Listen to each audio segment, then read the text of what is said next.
Le petit Jean-Marc Salikou ne peut plus se tenir debout sur ses membres inférieurs. Il souffre du cancer ombilical, une maladie qui a paralysé ses 2 pieds. Ça fait 2 mois, nous sommes au CHU ici. Les médicaments sont coûteux. On a fait une IRM.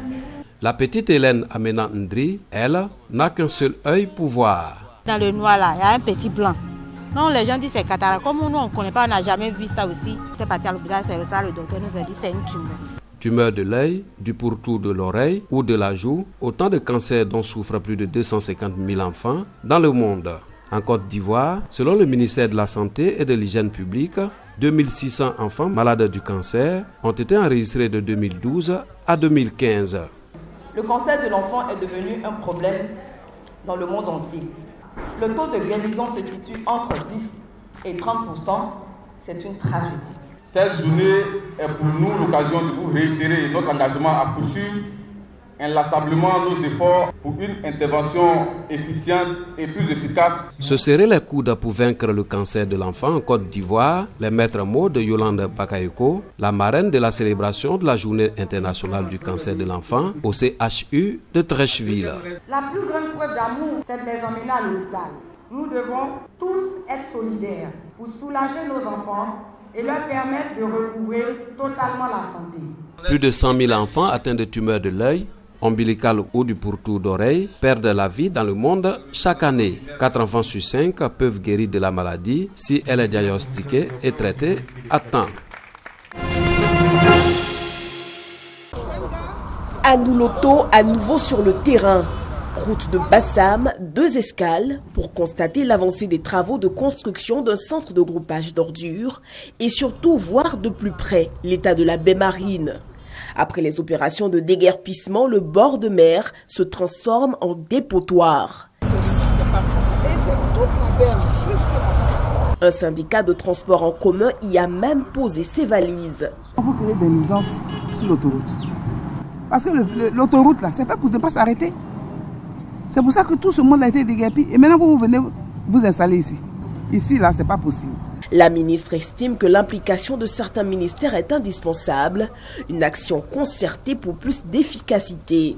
10 heures, cap sur Beaunois, où la phase pratique du groupage d'ordures est déployée. Abiba habite à quelques mètres de l'un de ces dépôts. Leur présence a amélioré son quotidien. Moi, je m'installe ici. Là, c'est moi là-bas, elle est propre. Non, mes enfants ne sont pas malades. La formule de tri intégrée à la base du système permet d'explorer la possibilité de compostage, une solution que veut expérimenter le ministère. De retour sur Abidjan, une halte imprévue. Anouloto voit des étals anarchiques. La descente est musclée. Fatim, commerçante, dit avoir conscience du désordre qu'elle occasionne. C'est qu'on fait là, c'est vraiment bien. Mais on va essayer, on va quitter ici. On va chercher l'autre coin pour s'asseoir là. Pas de temps pour les repentances. Anouloto fait arrêter 3 camions chargés de sable. Le mauvais conditionnement de leur chargement engendre de lourds frais en matière de nettoyage des rues. Tout le sable qu'il a là, c'est eux. Mais et que ça verse la route. Quand ça verse, que ça salit la route. C'est pas beau. C'est pas beau, mais donc vous faites quoi pour empêcher que ça ne salisse la route? Il faut couvrir. C'est pas possible parce que ramasser les ordures, ça coûte cher. Hein? Ils serviront d'exemple, de lourdes amendes leur seront infligées. Anouloto invite les populations à des actes responsables. La question de la propreté mérite d'être revisitée par les Ivoiriens. Notre cadre de vie n'est pas du tout beau, il n'est pas propre. Et nous devons très rapidement nous engager tous à faire en sorte que nos villes soient propres et très propres. Il y a des gestes simples.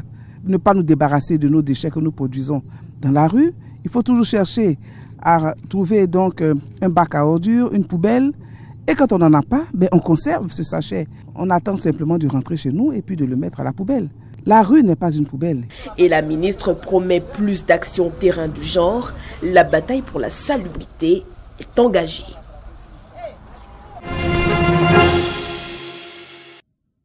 Selon l'Organisation mondiale de la santé OMS, les polluants organiques persistants appelés POPs causent 250 000 décès accidentels par an et près de 3 millions de personnes souffrent de maladies chroniques graves dans le monde, surtout dans les pays en développement.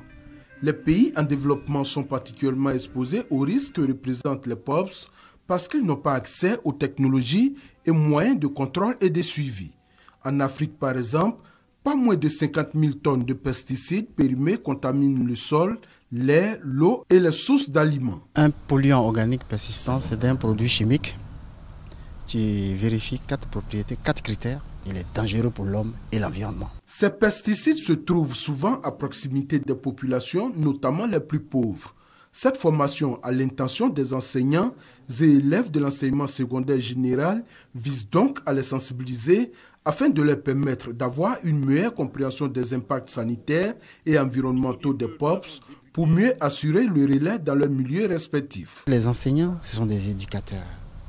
Et les élèves, ils sont à bas âge. Donc si on leur donne déjà cette information, nous espérons que quand ils vont arriver à la vie active, nous aurons déjà atteint nos objectifs. Nous avons retenu que les POPs, les polluants organiques persistants, sont vraiment des produits qui sont à la fois toxiques et qui ont une influence sur la santé. Et pour cela, il faut d'abord les connaître et connaître leurs effets. Arrivé, comme on appelle à l'école, nous allons d'abord rencontrer les responsables de l'établissement, leur faire part de ce que nous avons appris ici. Puis bon, ensemble, là, on va trouver les moyens de pouvoir informer les autres. La Côte d'Ivoire a signé la Convention de Stockholm sur les polluants organiques persistants le 23 mai 2001 et l'a ratifiée le 20 janvier 2004. Trottoirs entièrement occupés. Chaussée obstruée par les commerçants. Nous sommes sur la nationale A4 qui traverse la commune de Bono, dans la région de la Maraoué. Cette scène s'offre aux usagers de la route chaque vendredi, jour de marché de Bono. En 2015, l'occupation de cette voie par les commerçants a causé 5 morts et plusieurs blessés. La route est devenue un centre commercial. Les vendredis, les artères, quand tu passes là, il y a toujours d'accidents, il y a mort d'hommes. C'est regrettable. Le vendredi, c'est un calvaire. Jusqu'à même le ministre Ahmed Bakajou un jour a interpellé le commandant de brigade pour lui dire de dégager ce marché. Parce que chaque fois, chaque vendredi, il y a moins d'accidents et il y a une mort.